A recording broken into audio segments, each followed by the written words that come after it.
What's happening? This your boy Lil Pete, man. DSGB. Shout out to Dumb Out TV. Y'all know how we rocking. Yeah. This Geedy speaks from New Orleans, and I want to give a special shout out to Dumb Out TV from New Orleans to Florida. Let's start from the beginning. Tell me your name and where you from, and what's your role in the music industry. Well, my name is Gregory Earls, but people call me Geedy. I'm from New Orleans, Louisiana. Grew up between the 7th Ward downtown and New Orleans East, mainly on Tyler Lane Street. My role in the music industry, I started off doing A&R with my cousin label, an independent label that was based out of New Orleans called 0 to 6 Entertainment.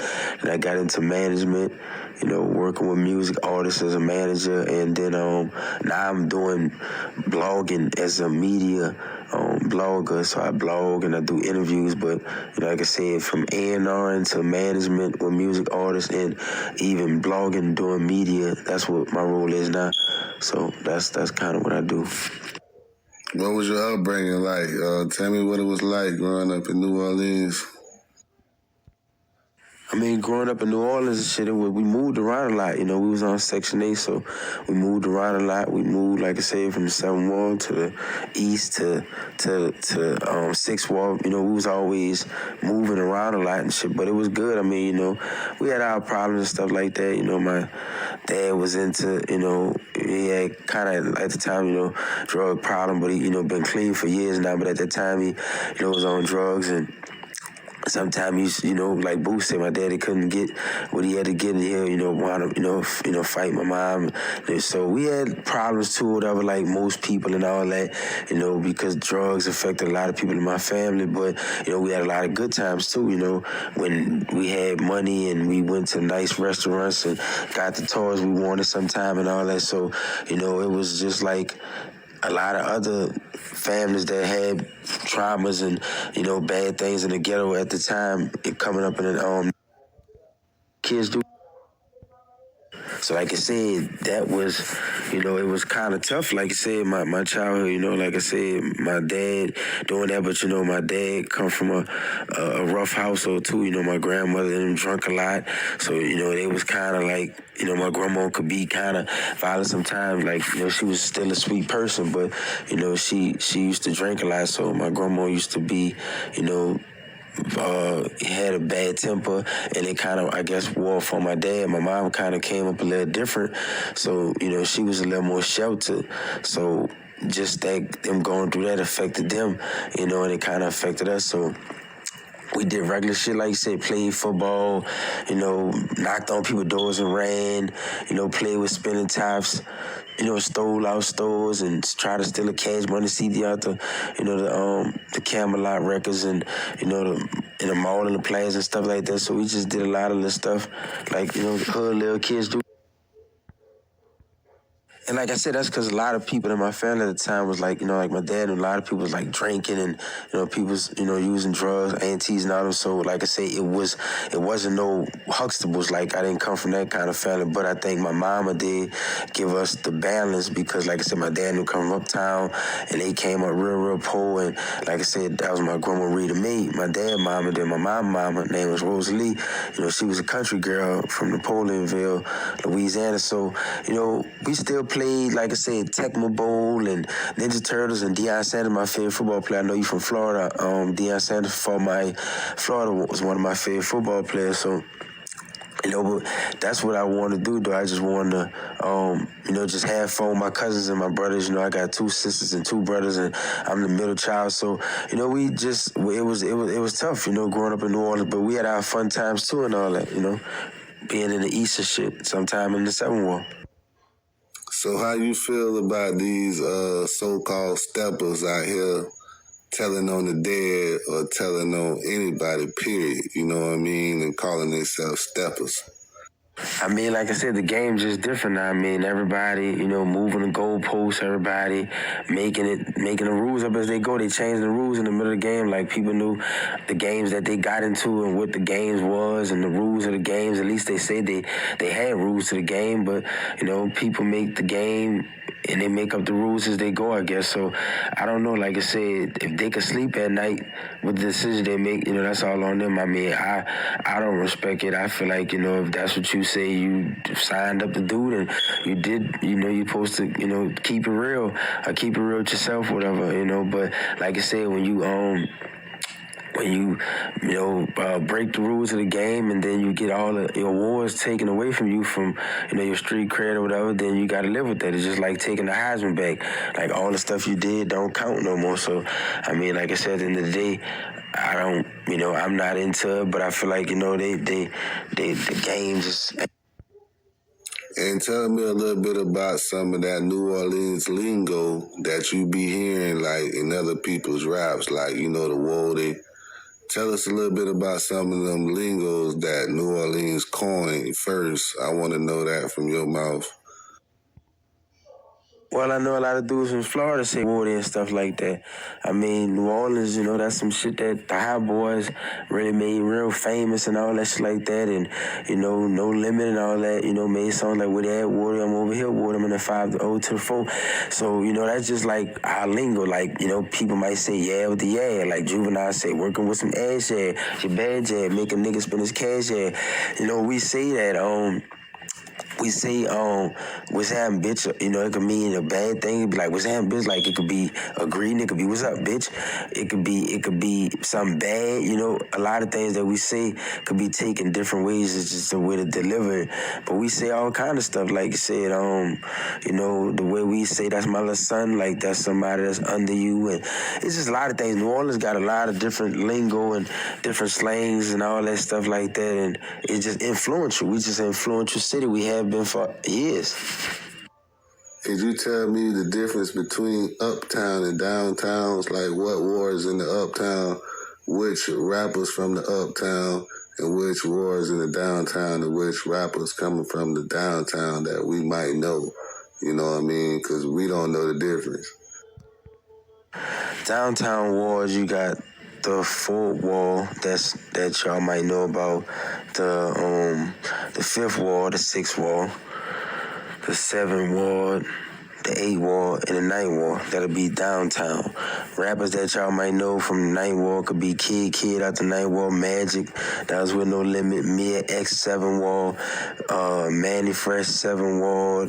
Y'all probably know about them in Florida. Young Greatness from the 7 wall. Ride 49, rep the 4 wall and the 9 wall. It's a lot of them. I can't think of all of them off the head of it, but that's just some of them that y'all might know in Florida from the downtown, or even some people might know Treaty from the 7 wall. They might know Miss T that was with Cash Money. She from downtown. So that's what I say for downtown.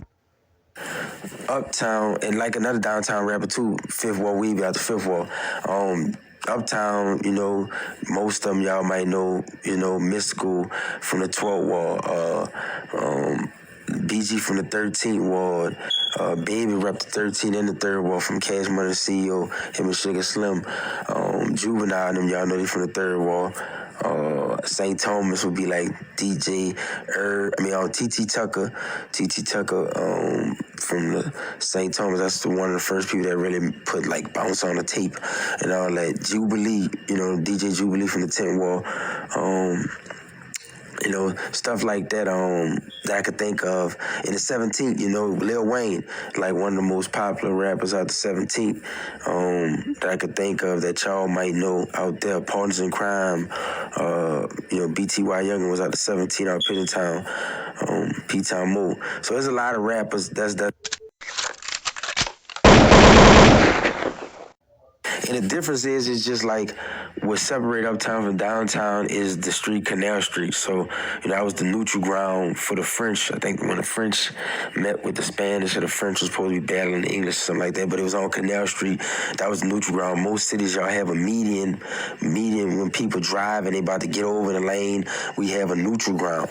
So, the neutral ground on Canal Street, which was the part that divided the city from uptown to downtown. So everything on South Claiborne going to Southway would be uptown. Everything going north with North Streets like North Claiborne, North Miro, that's downtown. So anything that you see in New Orleans with a North Street, that's going to be downtown. Anything you see with a South Street, that's going to be uptown. So that's in between them. They just, that's what I say, like, if you're looking at it from that point of view. What you thought when you heard about Juvenile's son getting shot in New Orleans? I had talked to young Juve when I found out about it, that shared it. He told me thanks for reposting it. He told me that happened a week ago. I guess the news probably got out late to everybody. At least to me it probably did, but he had said he was recovering, he was good. I felt bad. Anytime anybody gets shot, even if they're a notable rapper's son or a notable rapper in the city, just an average Joe. It's never good to hear nobody got shot, especially somebody you kind of know and got some type of relationship with. It's never good. It's the murder capital. And, it's just crazy out here. There's always some shit going on in New Orleans. People dying, people getting shot all the time. It's just violent and crazy and bad, and there's a lot of poverty, and, a lot of people angry about shit. A lot of people ain't getting no money or mad about certain stuff, so there's a lot of violence, there's a lot of jacking, there's a lot of, carjacking, all kind of shit. So, yeah, I felt bad when I heard he had got shot.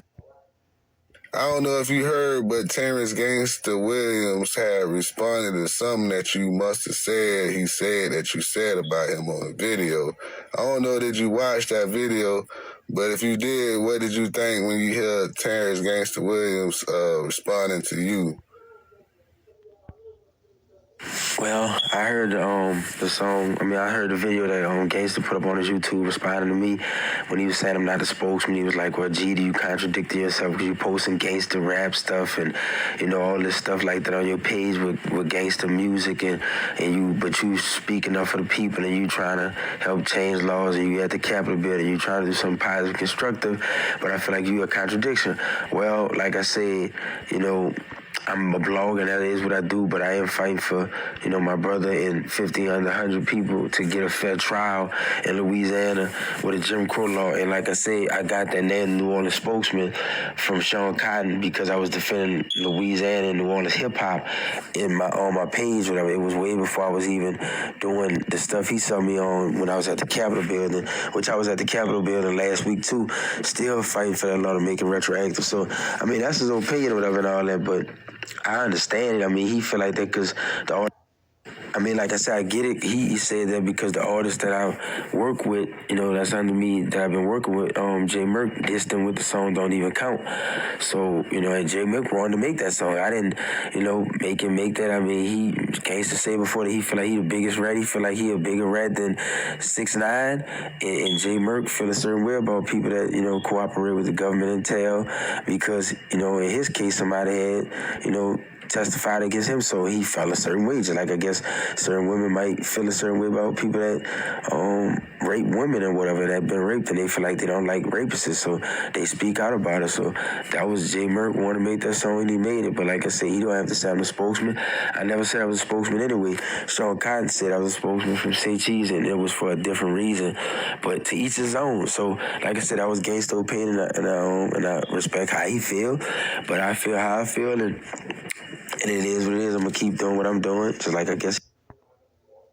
Now I'm finna talk about a few people, and I want you to give me your opinion, on their beefs.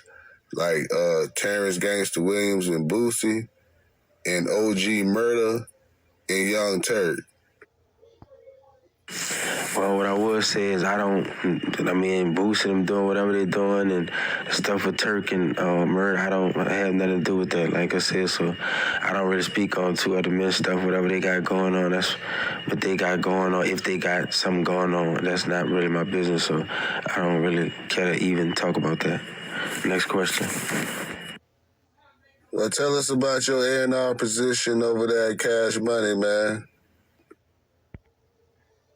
Well, right now, like I said, we never really made nothing official yet. Like I said, I went to Miami and I met up with him, and we was at his studio and we was down there and we had a good time. And he taught us, he told us about how important sound was, and how he was planning on coming back to New Orleans and working back down there, and getting back in the city and stuff like that, and just getting back in it, right back in the city, and just saying how he excited about what's going on in New Orleans right now and all the talent that's popping up out there. But we didn't get nothing officially done on paperwork, so right now, as of right now, I'm not officially the A&R of Cash Money, the Southern division of it anyway. I'm just, he just offered me the job, the opportunity, and he told me about it. But like I said, we talked one time, but, we ain't spoke since then. So as of right now, I don't know what's going on or whatever, but I guess I'll just holler at him whenever he probably get around to it, but we ain't talk about it. And, tell me about No Limit. If you got any affiliation with No Limit, tell me a little bit about No Limit. What they mean to the city, what you doing with them. Well, I don't have no ties to No Limit at all. I just had that jersey on because I wore it for Master P his concert right around his birthday, like the day before his birthday. So I just had that No Limit jersey on. That's like the jersey that you could buy offline that Master P got. That jersey kind of was like the jersey that he wanted to make him say, He had the white and green jersey on with the number 1. So it was just that jersey that a lot of the fans had bought to wear. I've had my jersey about 2 years, and I had, I probably had the jersey about 3 years, but I wore it for the No Limit show, and that was just that. I don't have no affiliation to him, but No Limit mean a lot to New Orleans, it mean a lot to the South, and it mean a lot to a lot of people. P showed people how to get a big type of deal that he got that was groundbreaking, and, he had a hell of a hustle. Master P inspired and influenced a lot of people in hip-hop and in business, period, so P mean a lot to New Orleans, it mean a lot to the city, and definitely mean a lot to me because he inspired me too. Do you got any personal stories, like any stories with a rapper that was pretty like cool or something that you got to hang out with him or something like that you can speak about? On the rap, I had a personal relationship that I would probably speak about. And as a female, I was super bad. Like, just believing in her, just seeing her come from grinding from the bottom to having a big fan base and all the people loving her with the, song that a lot of women probably know about. I know she got a big fan base out there in Florida too. Meeting in My Bedroom, which was produced by Michael. So just working with her and seeing her coming from, from the bottom to doing it real big, whatever, and stuff like that. That's just like a story I would like to share. Just being able to see somebody that really, really was like trying to build a fan base from nothing to having a big fan base, doing a lot of shows and on the road, and stay getting booked now, whatever. But somebody that made it when people really, like I said, sometimes might doubt themselves, be a little discouraged, but still staying consistent and still going. So, like I said, shout out to Superbad from Kansas City, Louisiana. And could you tell us anything about your brother, the one that you say that's locked up and you trying to get him out? Because I think, it's a good platform to just, talk about that. Just, what you was doing to get your brother out and what you working on to get your brother out. Well, my brother named, Boss B, you talking about, he locked up in Hunts now. He did most of his time in Angola, which is Louisiana State Penitentiary. Excuse that damn thing keep going off too. That's smoke detector. But yeah, he doing time in Hunts right now with C Murder at Master P Brothers incarcerated. And him and C Murder on the same type of situation. It's called a 10-2, which is a split jury. Louisiana stopped it in 2018, but it's still not retroactive, so it's 1,500 brothers and sisters locked up throughout the state of Louisiana due to this law, which is an illegal conviction if you ask me, because if there was any other state, they'd have to have the whole 12 jurors convict them. But They still didn't get a fair trial. A lot of people have died over the years. The law been around since like 1898, and it was to silence the black vote on the jury. And Oregon had the law, but Oregon had 300 people locked up due to the law, and they changed it, and so Louisiana need to catch up with Oregon and change it and make it retroactive so people can get a fair trial. And we not saying everybody should just get out of prison, and they just need to let everybody out know. We saying these people need to get their cases looked at, and if they decide to give them deals, if they decide to give them credit for time served, or whatever these people decide to do, they need to get their cases looked at, and they need to look at them like if they was just arrested for the first time, and the whole process started over. Because like I said, right now, they got 10 people say guilty, 11 people say guilty, but the whole 12 ain't say guilty, and they're sitting in jail, a lot of them without the possibility of parole. And like I said, 14 people so far that passed away, the Promise of Justice said recently, when we went up there to speak about it at the State Capitol building in Louisiana, Louisiana State Capitol building. So I'm still fighting for my brother's freedom, and like I said, see murder affected by this law and a lot of other people. It's like 1,500 of them, but free Boss B. And you can tell me about any music that you pushing, any artists that you pushing, or anybody in the city that you know that we need to look out for. You know what I'm saying? Tell us who to check for in the city right now.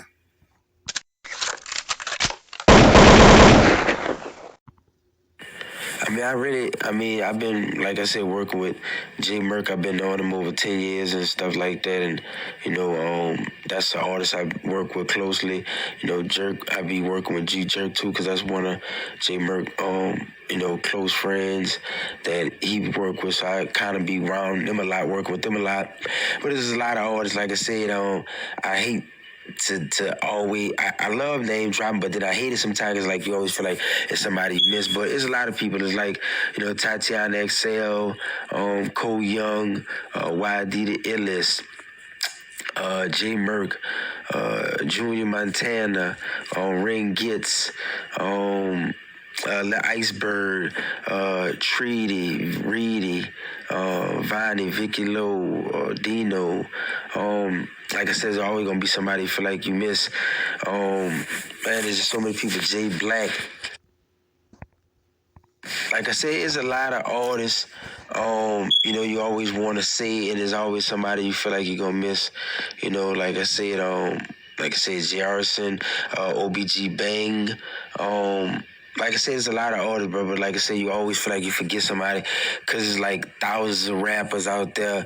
Baton Rouge got a lot of hot rappers. They got a lot of hot rappers all through the state of Louisiana. But if I say it, I be saying it all day. There's always feel like somebody I miss or somebody like, man, you sleeping on me, you sleeping. So I really don't like the name drop because that's the only scene part that they only pay attention to in the interview, that part when you didn't mention certain artists.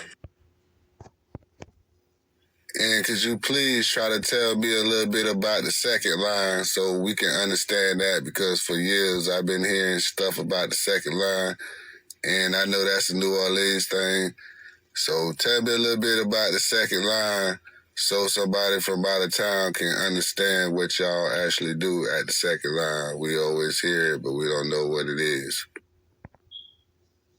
Like I said, they put a lot of time and a lot of heart and effort into their stuff. So, you can't just be touching their stuff unless they let you do it. And you don't really see that, like talking about, you can't be touching all their stuff like that. But they take that really serious. And that was a way for the Indians to show their gratitude, the blacks to show their appreciation to the Native Americans that helped them out too. From what I know, that's what I heard. But that's Black Masking, and that's on Super Sundays when you'll see the beautiful Indians come out, with the downtown and the uptown tribes that they have.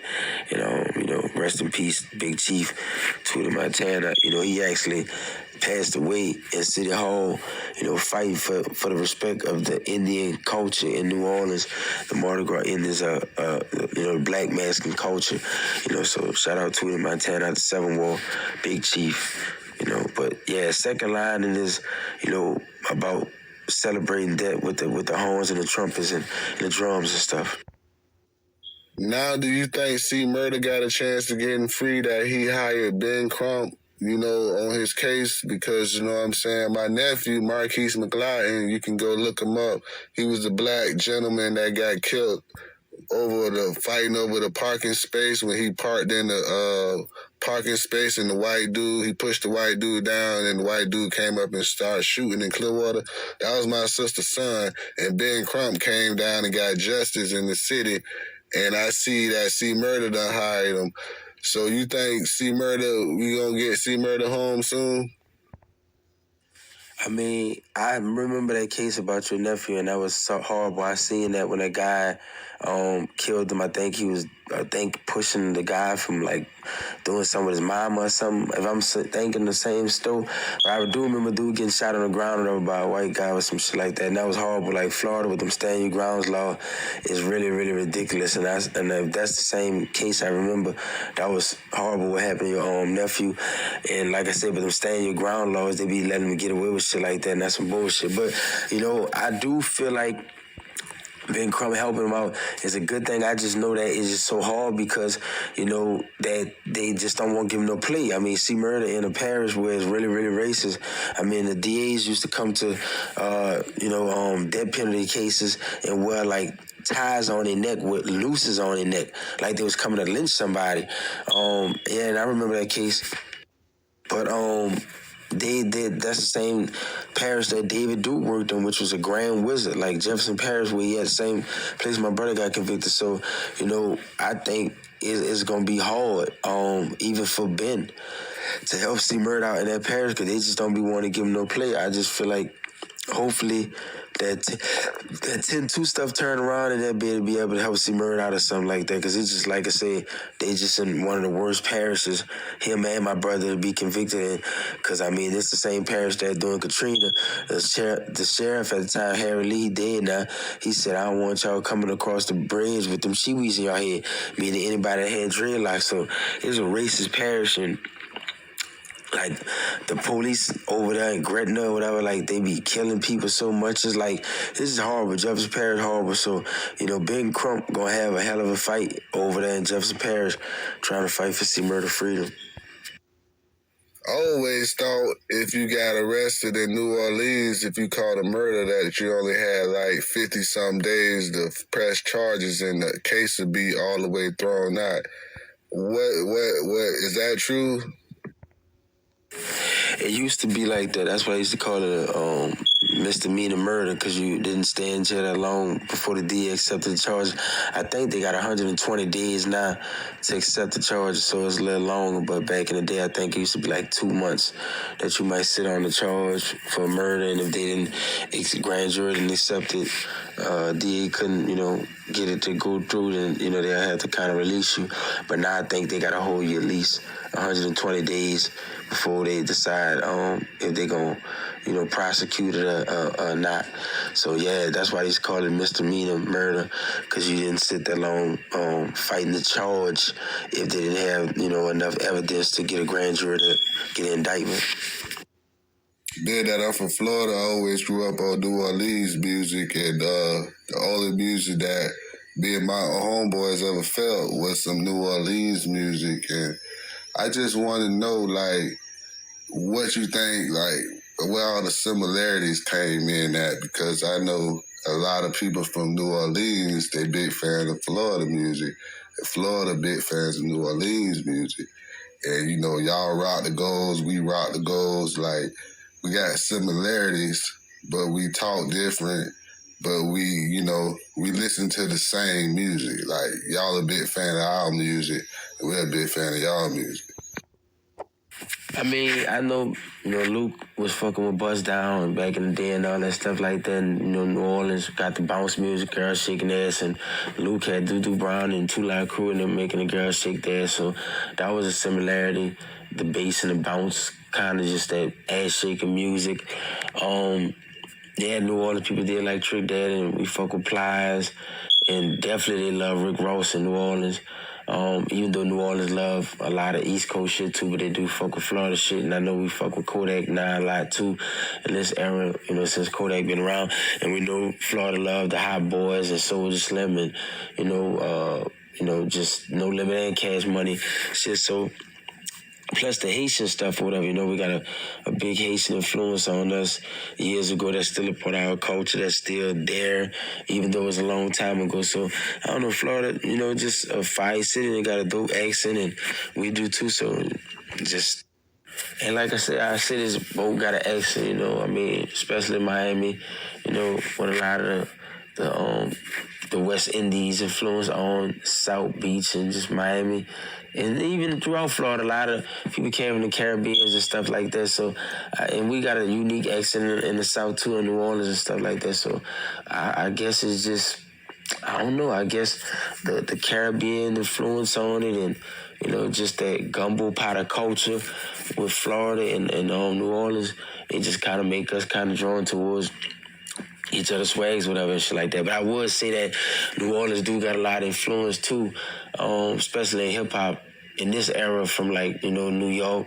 A lot of people love Jay-Z and they love Cameron and Dipset and all that shit like that. They love a lot of State Prop, Beanie Siegel, Philly rappers, Meek Mill. So I do gotta give the East Coast props. That's why a lot of dudes in New Orleans like to wear Timberlands and shit too.